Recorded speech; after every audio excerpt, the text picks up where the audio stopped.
let's bring in Keith Wolahan, the Liberal member for the Victorian seat of Menzies, of course, and he's also a member of the House Committee on Economics. Thanks for joining us, Keith.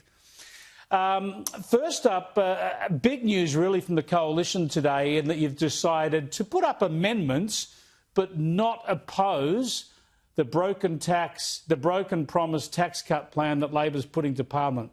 Why will the Coalition not oppose this broken promise?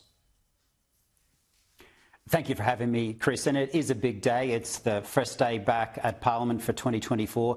And we had our party room meeting this morning where we discussed this issue. The Coalition has always been the party of lower taxes.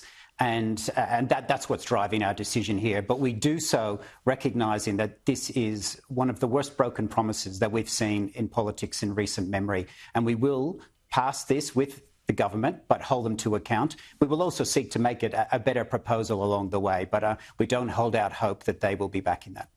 Yeah, the trouble is these tax changes, of course, reduce the tax cuts for people on higher incomes, and they were the ones who were having to wait. You know, we had stage one, stage two. The idea was that the higher incomes would wait till stage three, and that's been ripped off them largely with these changes. And that's exactly right. This is called stage three for a reason, because there was stage one and there was stage two. And the people on those incomes have been waiting very patiently for this. And many people have made plans in conjunction with advice from financial planners about their whole future. And that's now all up in air. So people are making different decisions. And can I particularly single out people who live near a big city, and particularly Melbourne or Sydney, who might be notionally on a high income, but are seeing record high house prices. And this was the way for them to save a deposit and to get a piece of their own bit of Australia near Melbourne or near Sydney.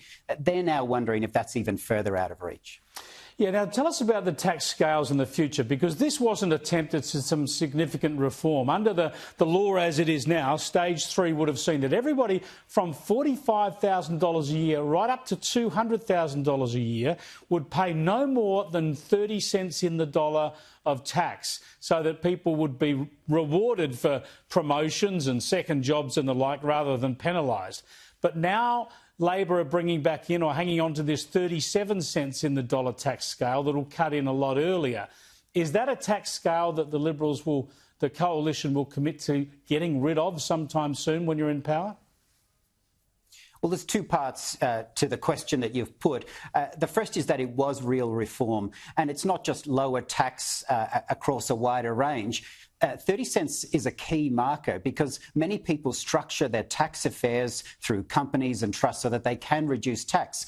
When we make that a more simplified, common measure, there's less red tape in the economy. People are spending less on their accountants. They're actually just getting to work, working on their business. That complexity has now been reintroduced. In terms of what we will do going forward, now that we're making this commitment for this change, we'll need to do our homework. One of the things that we won't do as a coalition is rush this forward, and we won't just announce something for a political gain. We will do our homework and make sure that it's costed properly, because we need to make sure that we're responsible when it comes to the budget, as well as making simpler, lower taxes for Australians. Whatever you do this time, though, or next time, you're going to have to legislate it to happen in that term, because clearly this idea of staged tax reform over a number of terms doesn't work, because when Labor gets in, they just scrap it.